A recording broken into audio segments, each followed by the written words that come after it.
Welcome to Sports Management Podcast, where you will hear interesting sports management professionals share their stories, experiences, and passion for the sports management industry.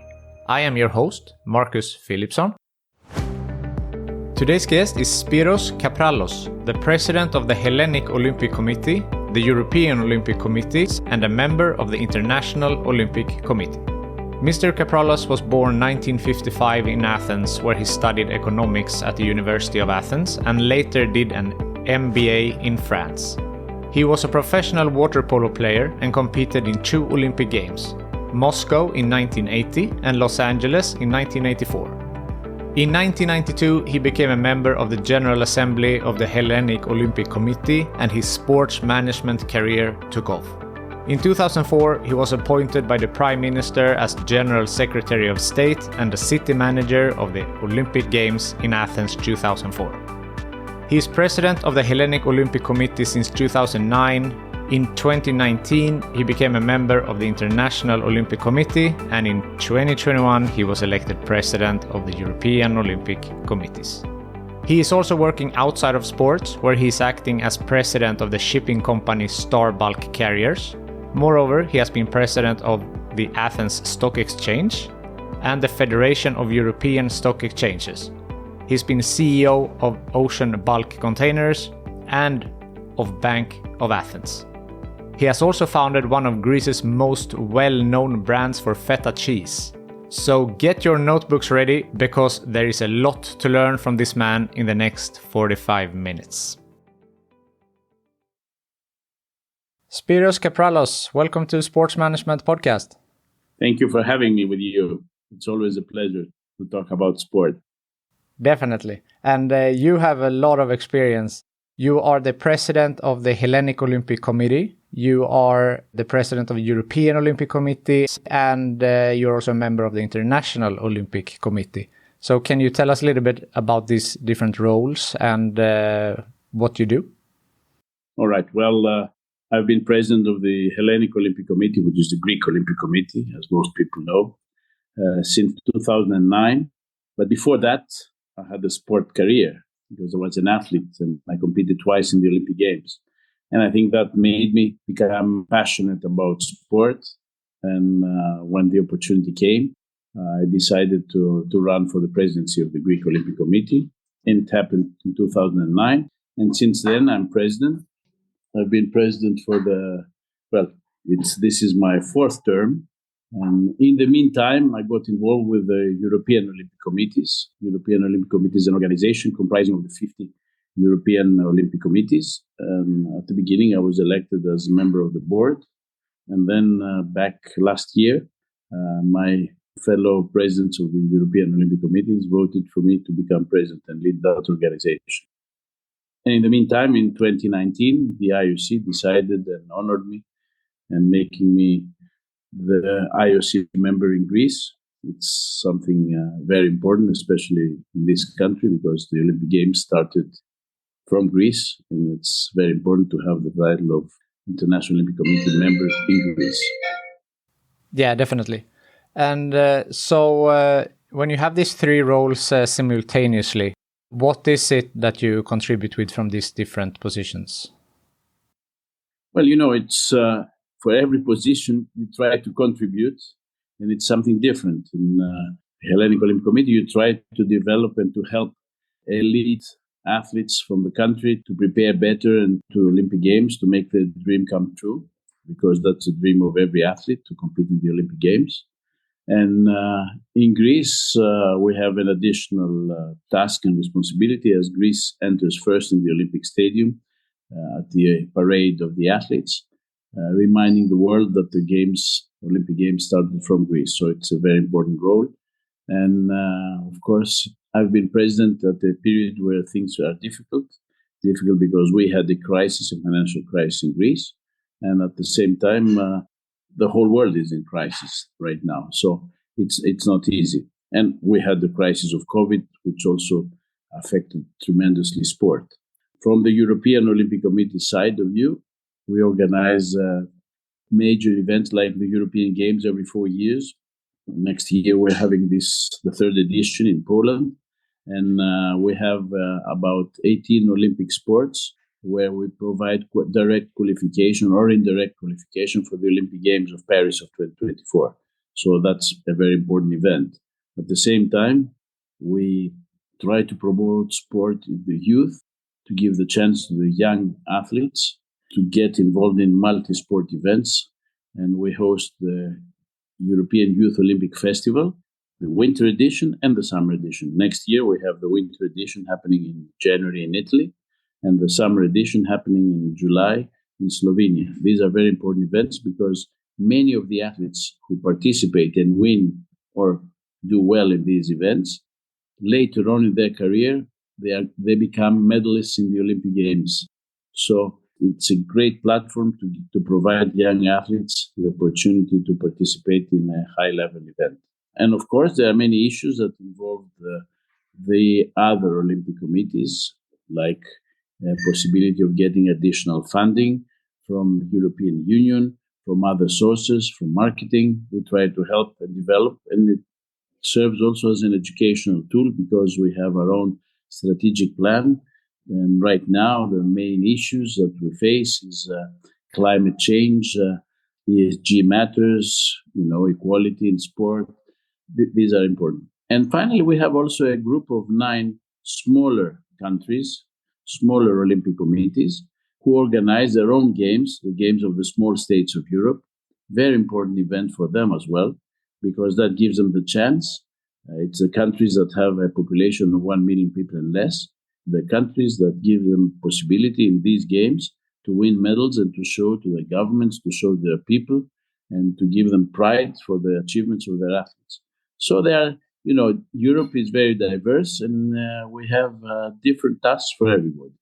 Now, for the International Olympic Committee, there are specific responsibilities that are assigned by the president of the IOC, Thomas Bach. I'm currently in 2 very important commissions.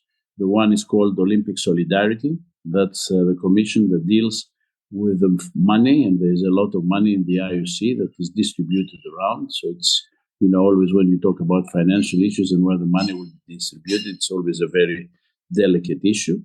And because 90% of the funds from the International Olympic Committee are distributed between the international sport federations and the national Olympic committees of the 206 countries.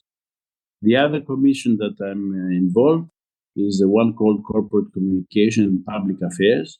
That's also quite important with the developments in the world and the different crises, the different wars, the different situations that are happening. I think this is a commission that gives guidance to the various stakeholders of the Olympic movement of what we're facing and how we should be dealing with. So in brief, that's what I'm doing. I have my hands full, I can assure you. Yes, it seems like it, and a lot of important tasks also that you mentioned. So if we talk about the distribution of funds that you mentioned, for example, how is it decided on how this is distributed? Okay, well, just to give you an idea, the International Olympic Committee on a 4-year term, which includes the 2 Olympic Games summer and winter edition, has revenues of approximately $7 billion. It's a big amount, mostly coming from the broadcasting rights of the games, but also from a program that IOC is having with in marketing, where we have a list of what we call top sponsors who are partners of the International Olympic Committee for many years, and some are newer ones, of course. And so in total, we have this $7 billion. More or less, 10% of that money goes to cover the administrative expenses of the International Olympic Committee. And then the other 90% is the one that really finances sport in the world. Because, as I said, some of the money goes to international sport federations. Mind you that in the Olympic movement, there are different federations. Some are stronger, some are weaker. The money is distributed according to what we call the value of and different criteria that with the value of the sports. So in reality, the bigger federations get more money, but also smaller federations, smaller sports that would not have the opportunity to get funding otherwise, thanks to the Olympic Games, they get quite substantial amounts of money that permits them to develop the sports around the world. And that's why there is so much competition among the sports, want to remain in the program, for new sports to enter into the program, because they think that this way, not only they get a lot of funding, but they get a lot of visibility, because in the Olympic Games, it's the only time around every 4 years that every sport is presented to the audience, and many people, it's the only chance that they have to see sports that they normally don't see. On the other hand, the other amount of money is going to the national Olympic committees, of course, obliging them not to use other sponsors than the sponsors of the International Olympic Committee. But this is also a direct source of funding that is very helpful to the national Olympic committees to develop their programs. And also there are separate programs that they vary from time to time, and the International Olympic Committee is funding them. With one that I think has been the most important in the last years, which has been the Olympic Refuge Foundation, which is dealing with refugee items. And I think that one of the biggest accomplishments was to have a refugee team competing for the first time in Rio. And that continued later on in Tokyo, and it will continue, because I think that these people also deserve to be part in this big event called Olympic Games. Definitely. And the funds that go to the national committees, are those distributed in terms of size of the country and amount of athletes? Well, there are different criteria. Of course, it has to do with the size of the country. It has to do with the size of the teams, of the athletes and teams who compete in the Olympic Games.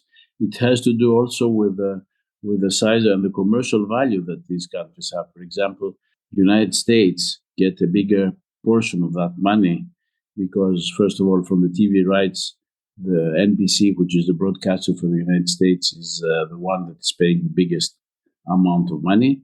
And on the other hand, many of the sponsors are US-based companies.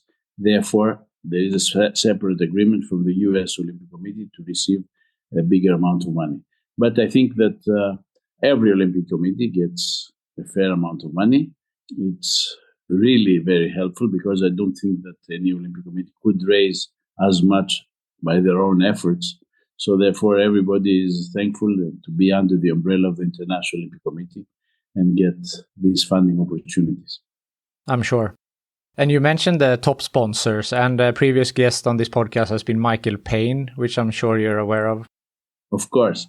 Michael was the one who started, under the presidency of President Samaranch, who started this marketing program and this top sponsors program, which has been so helpful. And therefore, we are all, when we speak about Michael, we are all very thankful to him for what he has done.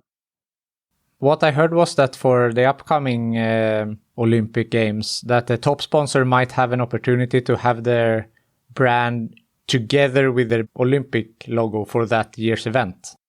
Well, these are quite complicated discussions because it depends on what kind of rights the IOC will give the sponsors. In the Olympic Games, it's, I think, the only sport event that in the venues, there is no direct advertising for the sponsors. And, you don't have billboards, but you only have the boards about the look of the games of the city that and the country that organizes the Olympic Games. And up to now, this has been respected, and there has not. Now, sponsors are also trying to find other ways to, of course, because they pay a lot of money, to find ways how to promote themselves and how to promote their companies. So I think this is a going on discussion, and I hope that, and I'm sure that the best solution will be found. So when you talked about the Hellenic Olympic Committee, you said that you are supporting the different sports and the athletes to give them the best opportunities. How much does it help when you work with that you have been a professional athlete yourself, that you can put yourself into their shoes, so to speak? Well, I think that having gone through the efforts that today's elite athletes are going through and finding the difficulties, What I try from my side is by sympathizing with them, trying to find solutions to the big problems that they have, because the problems are not only financial issues. Financials because they need to prepare under good conditions. They need to participate in various events, and then finally to be able to get their qualification. But they have other issues as well. Some issues have to do with lack of proper training facilities, also old equipment that unfortunately sport is progressing, and they need to have better equipment. And then, of course, it has to do with medical, it has to do with insurance, it has to do with various issues that the athletes are facing. And also the biggest problem, an issue and challenge that they have is what they're going to do when they end up their career, their sport career. Because, it's very difficult in today's world to be a professional athlete at high level and at the same time to continue your studies or to be able to work. And unfortunately, one day, an athlete has to stop. And at that time, the biggest difficulty that he has is that he has to enter into society from scratch in most cases, while he or she is of a certain age. And it's not that easy. But on the other hand, it's a fantastic advantage to have an athlete in your company, because the athlete has learned to fight, to be disciplined, to work hard, and I think he can be a tremendous asset in every company. So it's something that we need to combine and to help the athletes to find their way later on. Yeah, I completely agree. And talking about Greece in particular, you said with lack of venues and so on, there are a lot of venues after the 2004 Olympics that they are empty. And of course, with the financial crisis, that has put a lot of strain on the country in general. So do you really see that this is an issue for the Greek athletes? It is an issue. Unfortunately, we missed an opportunity after the 2004 Olympic Games to continue organizing major sport events. It's something that we could have done because we had the first-class facilities. Unfortunately, that was not the case. Unfortunately, also, there was no plan on how to utilize those facilities after the Games. So many of them became white elephants. Later on, though, we started exploring possibilities, and now I think that most of the facilities are being utilized, except the old airport of Athens, that now there's a big real estate development that's happening there. So I think that it will find also a way of how to do it. The athletes, though, they have problems because the facilities mostly that are in the hands of the government, they are not well maintained. And so that does not help the efforts of our athletes. To facilitate them, most of the money that we get from the International Olympic Committee goes for the preparation of the athletes through their federations. But sometimes also federations, some federations, not many, hopefully. There was a problem when there was a financial crisis and they were not using the money for what it was intended to.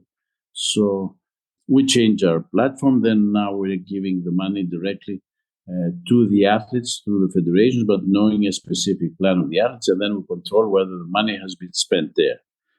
On the other hand, also because the Greek state stopped funding the Olympic Committee because of the crisis, we had to find other ways to explore funding opportunities.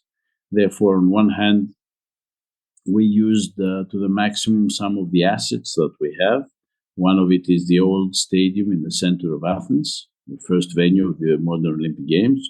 We transformed it to a museum where people can get in, they can get headphones and listen to the history in 11 different languages. See also a collection of the Olympic torches and the Olympic posters, and see beautiful pictures from the first Olympic Games. And as such, this has become a major source of revenues. And also we host some events there, some concerts, some company events that also add to the revenues that we have. On the other hand, also, we created a program that we called it Adopt an Athlete on the Way to the Olympic Games. That program gives the possibility to private people or companies to adopt from a list of about 100 top athletes and to help them during their preparation and pay their costs. They do it in different ways. Some hire the athletes, some provide direct help, some pay directly the airplane tickets or the hotels where they have to go to prepare themselves outside Greece. And this is a huge help for the athletes, just to understand that when we first introduced the program, we had 53 athletes that were adopted before the Rio Games. Greece got 6 medals, and all 6 medals were from athletes who were part of this program. So you can understand how much those athletes were helped to succeed. And then again in Tokyo, we had the athletes. And now in addition to that, we have included for every athlete, even if we don't find the whole amount that they're requesting, or because in many cases we find the whole amount that the athletes need, we still provide them other services, like they get full medical and dental cover in the best hospitals in Athens and Thessaloniki, the second largest city. We offer them the possibility to use some for the transportation of themselves and their equipment, because some sports have a lot of expensive equipment, like for sailing, for rowing, for canoeing. So they have to transport the equipment as well. So we have a partnership agreement with a company that is having ferries going to Italy. And then we also provide them the best gyms in Athens and Thessaloniki for the athletes to go there and train there, to go to do special ergometric results so that they can see their progress in their physical condition. And finally, because that has to do with also their future, we have agreements with private universities so that they can, through e-learning, they can get a degree, an undergraduate degree, or even a postgraduate degree. So I think this is important, to give the possibility to the athletes, to the elite athletes, to, as I said, to do the dream come true. Yeah, definitely. It's vital, I would say. As you mentioned, that if the Greek state is not funding any of the Olympic Committee, I mean, it's all up to you and to private investors. And of course, that makes it more difficult. Yes. In every country, the funding of the Olympic committees is done in a different way. In our case, right now, we get approximately 10 to 15% of our budget from the state, and that's it. Oh, okay. In some other countries, it's much more.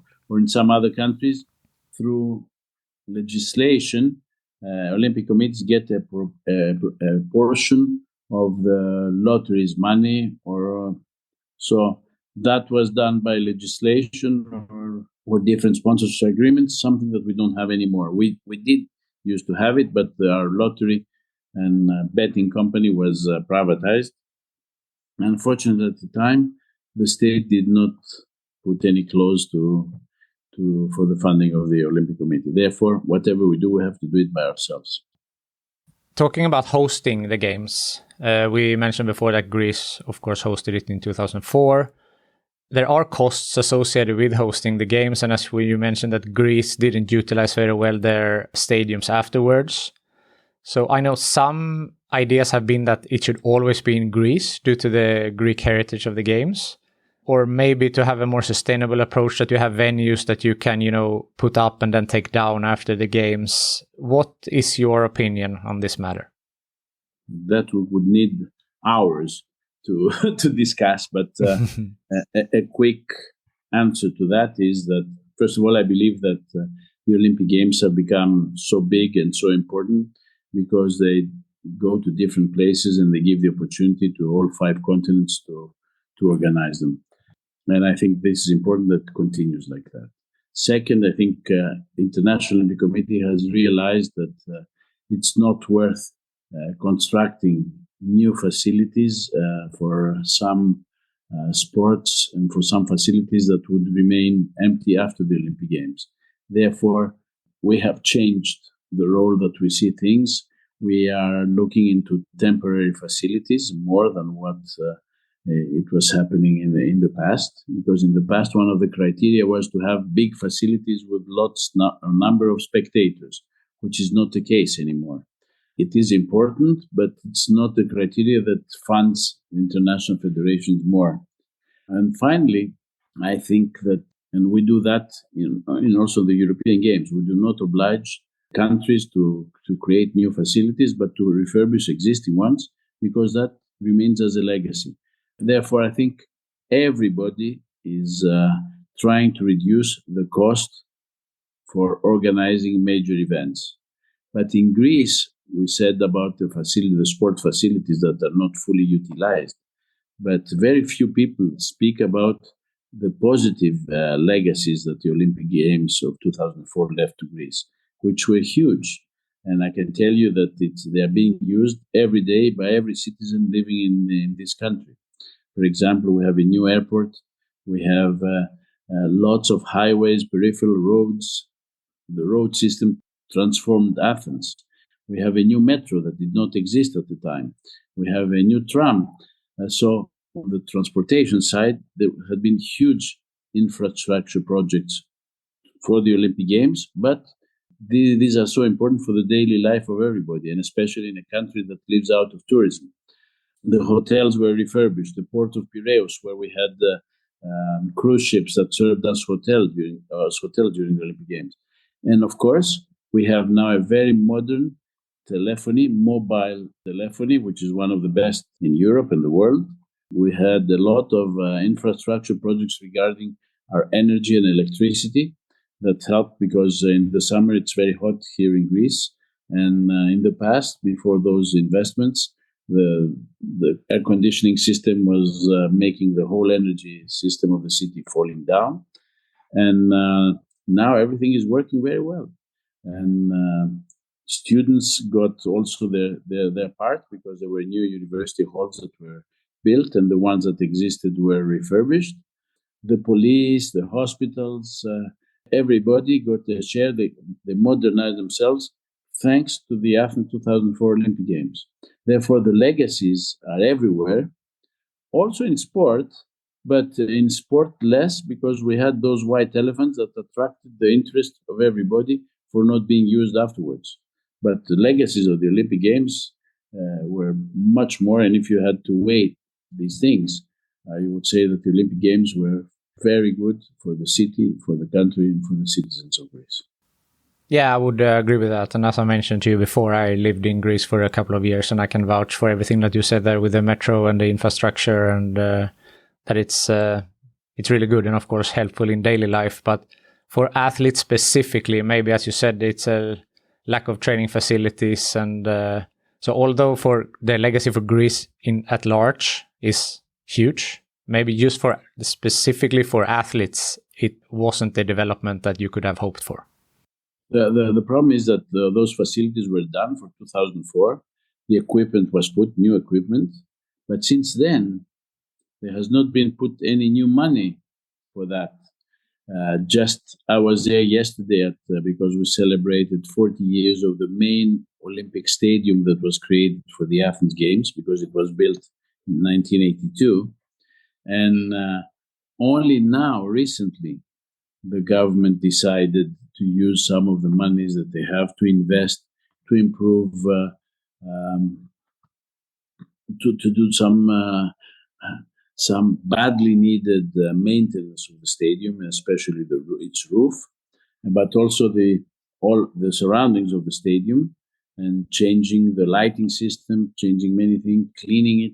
So only recently the government decided to do that. And I think this is a major development and something very positive, because this stadium, again, is being used now a lot, not anymore from the football teams that used to play there, but it's being used by basketball, by many. 17 Olympic sports are hosted there for training, and for competition. So it's a very important complex, and some of it has commercial usage, and some of it has private and sport usage. So it's good. Yeah. Is this Waka that we talked about? This is Waka, exactly. Yeah. Okay, yeah. This is Waka. Waka, we celebrate yesterday its 40 years of existence. That's great. And yes. that's used to be also the national stadium, right? But not anymore. For the soccer team, I was thinking. Yes. Well, still the soccer team is playing there, the national soccer team, but then we had some private clubs that played there, and that gave some revenues to ACA, but also additional costs. So I'm not sure that was the best usage of ACA. But basketball is utilizing it. We have a big complex of 11 swimming pools. It's the biggest complex in Europe of swimming pools, and it's operative. We have a velodrome, we have a tennis complex, we have different facilities and training facilities. Yeah, the legacy is there for sure. Now it sounded a little bit negative with some of the venues, but as you mentioned, there are a lot of course, great stadiums there today, and Marble Stadium, the old Olympic Stadium as well, and that was a museum, and I encourage everyone who is in Athens to go see that because that's fantastic. It is, and thank you very much, because this is something unique. It's the venue of the first modern Olympic Games. It's a venue that was used in 2004 for the archery competition, but also it's the venue where the marathon race finished in the Olympics, but also the authentic marathon race that we have every year in Athens in November. The finish is at the stadium, and it's always you have goosebumps when you see the runners coming in the stadium. They feel exactly the same. It's a great moment in their lives to be able to finish the marathon. And in the introduction, when we talked about your involvement in the different committees, I didn't mention that you were also appointed by the Prime Minister as the Secretary General at the Olympic Games 2004. So you were, of course, heavily involved also in those games. Yes, I was involved, and all my life has been in sport. Therefore, the Olympic Games was the biggest and greatest event sport event organized in my country, and so I could not accept the invitation when they asked me to join the organizing committee, and later on when the Prime Minister asked me to become Secretary of State. Of course. This feels like, experiences of multiple lifetimes that you have managed so far. You have done so many things in sports, but you've also done many things outside of sport. You have been the president of the Athens Stock Exchange. You have been the CEO of Ocean Bulk Containers Company. You have worked for Bank of Athens. So, can you give us, a short timeline of your career? Just very short. And also, if you can say what you have learned, what you have brought with you, like knowledge from this that you implement now in what you do. Well, it has been a long life, sporting life and business life at the same time, because I was an athlete, and at the same time I had to work, and I was very happy to work. At the time I was working in international banking, and I spent time in different places around the world, which gave me an opportunity to understand better the different cultures, business and living cultures. I've lived in France, in Paris, in London, in Milan, in New York, and working at different jobs. And then at a certain point of my career, I decided to come back to Greece. I came back because I was a banker for the first 10 years of my life. Then I became one of the executive vice chairman of the National Bank of Greece, which was at the time the largest bank in Greece, continuing my banking career. When the Olympics came, I gave up into my banking career and went with 1/3 of the money that we're earning in the bank at the time to do my dream, because I couldn't have lived without having worked in the Olympic Games and in this big project of Greece. After the Olympic Games, I was offered the job to run the Athens Stock Exchange at the time where it was privatized, and it was a great challenge to be able to make a state company run in an effective way that a private company is working. It was a good time for Greece because we opened the market to foreign international investors. There was lots of money that came into the Greek market, and we saw the Greek market, the Greek stock market doing well. At the same time, my colleagues in Europe, they voted for me and they made me president of the European Stock Exchange Federation, which was good. And then after 6 years in the exchange, and I thought that there was not much more that I could do there. So I decided to do something in something that Greece and Greeks are excelling around the world, and I had not the chance to do it. So that was shipping. I got into shipping in 2011, beginning of 2011, and I'm still in shipping. Now I'm the chairman of the largest public dry bulk shipping company listed in New York. And we have a company with 128 vessels that is doing very well. We did very well. But now things are becoming more difficult because the world is entering into recession. And China, which is our number one market, is not doing that well. And so when China is not doing that well, then the whole shipping part that I'm doing. So that's briefly what I've done. I learned a lot from sport and from business and from different businesses and from different cultures. It's important to be able to speak to the languages of the different people because you can communicate better this way. So I made the effort when I lived in Italy to speak Italian and to learn Italian. In France, the same. You know, every experience has helped in the next jobs that I had in my life. And sport was also very, very good because it makes you become very disciplined, very respectful to everybody that you work with. And like your opponents, it's the same thing in the business world. And I'm very happy that I've done all these things. Yeah, I'm sure. And that's what I would say, that as an athlete, that of course you learn how to work hard, how to prepare, how to win, how to lose. Then you mentioned mainly how to lose, because when you learn how to lose, then you enjoy even more when you win. That's true. And I mean, that goes, winning and losing is in business as well, of course. So, you know, being through that as an athlete will also help you in your working career. Then you mentioned the languages, you speak 4 languages. And I mean, that must be so helpful when you're in the European Olympic Committee talking to, because I mean, French, specifically French, is spoken in several countries, as well as English, of course. Well, you know, it's being able to communicate with people in their language is important. And right now, you know, the offices of the European Olympic Committees are located in Rome. So I need to go in Rome and speak Italian. So I'm happy to be able to speak Italian again.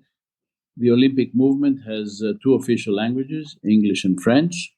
So this is also, the French language helps me every time. And Greek doesn't help very much, but it's okay. It's a difficult language. I'm trying to learn it myself. I'm so, to be honest. But it is indeed. A lot of words comes from the Greek language. So if you know that, it can help you, I think, in some learning other languages as well. It's true. It helps in sense and in certain sciences. In science, particular, there are many Greek words, so that helps. Yeah, now we have gotten the timeline of your career and so many highlights and great experiences. But has there been any bumps on the road in your career? And if so, how did you overcome them? Oh, there have been many. There have been many. You know, it's not easy when you work in an international environment. Sometimes you progress, sometimes some other people progress faster than you. But what you learn is that you need to continue working hard, fighting, and hopefully one day some people will realize the good job that you're doing. You know, I've been trying to become an IOC member for many years, and it was not happening. It was not happening for different reasons, but you know, I kept doing my job and trying to convince everybody that I was the right person in Greece for the International Olympic Committee, and it happened at the end. The same thing in the business world. You know, in some cases it was not easy. At a certain point, I tried to do a business, creating. Actually, we created an industry from scratch. It was a greenfield operation. We did a feta cheese factory in the northwestern part of Greece. I put together a group of investors. I put also my own personal money, and we created that factory in record time. I had not planned it correctly. I was the CEO of the company. I had not planned everything correctly. I had not planned the part of sales and distribution. So we're left with big inventories the first year of production. So even if the product was good, it was a bumpy road, and we nearly lost all of our money. Then we managed to turn it around, and then we sold the company, but it was difficult times. And the feta cheese still exists in Greece. It's one of the leading brands. It's called Feta Ipyros. Okay, that's a good thing to have on your CV, so to speak. That in Greece, I mean, it's that and olive oil. I mean, it's that's holy. Yes, but when you do it as a business, and we tried to become the leading feta cheese company, we had difficulties, and it was not easy. It was difficult times in my life. I'm sure. Backing up to the IOC membership, I think many people will be interested how that process is. Is there an annual voting and you need a certain amount of votes, or how is that process to be an IOC member?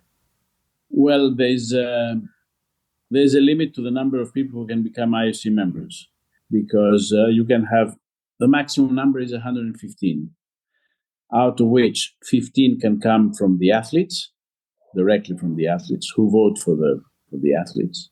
The other are 15 presidents of national Olympic committees. There are 15 presidents of international sport federations, and there are 60 people who are chosen on merit. There is a commission, a nomination commission, that receives CVs, proposals, and from different sources. They do the work just to try to find out. There are some rules. First of all, you cannot have more than one IOC member in a country. But of course, if you have somebody from on merit, and then you have somebody from an international sport federation or from the National Olympic Committee or an athlete, you can still have more. But on an individual basis, you can only have up to one. And that makes it more difficult. Princess Anne is the one leading that nomination commission. And, you have to go through a lot of scrutiny on various aspects, including ethics, which is very important in today's world, especially because IOC had many issues in the past for some of the members regarding the selection of Olympic cities in the past. And this process has changed because everybody is trying to improve. So this is it. So that's how it happens. And then if the nomination committee proposes you, then it goes to the executive board of the International Olympic Committee, and then the executive board decides, depending also on the vacancies, to propose or not to the session, which is the General Assembly, the members who vote. In the last years, there has been a lot of effort to bring a more gender equal membership in the IOC. So in the last years, there have been many more women that have been introduced to the IOC and becoming members. Right now, I think it's about 35% of the members are women. And this number of women is growing. I think we'll end up reaching the 50-50, as we have reached the 50-50 in athletes' participation in the Olympic Games in Paris. That's great. There's so much to talk about. I feel like we could sit here for hours, but we are closing up on the time here. So the final question that I ask everyone is, if you could choose the next guest on this podcast, who do you think that I should talk to? I think that, if you can manage to have him, the president of the International Olympic Committee, Thomas Bach, because Thomas Bach had a remarkable career. He was an Olympic champion, gold medal winner in the Olympic Games. And then he was among the athletes who created this athletes movement so that the athletes have a voice in sport. And then he grew up in the ladder of the International Olympic Committee, and he was chosen as president of the International Olympic Committee, and he has done a great job leading and bringing the International Olympic Committee at the level it is. So, especially in today's world, that sport is required to play a major role in societies, I think the president of the International Olympic Committee would be the one to have. He's very difficult, though, because he has such a busy program. I'm sure. I wish you luck. Yeah, that would be fantastic if that could happen. Spyros Capralos, thank you so much for taking the time to be on the Sports Management Podcast. Thank you. Thank you very much. I appreciate it. Thank you for listening to the Sports Management Podcast. Please hit the subscribe button so you don't miss out on any upcoming episodes. Also, feel free to leave a comment about what you thought about this episode. If you want to get in contact with me, send an email to sportsmpodcast@gmail.com or hit me up on Facebook, Twitter or Instagram @sportsmpodcast.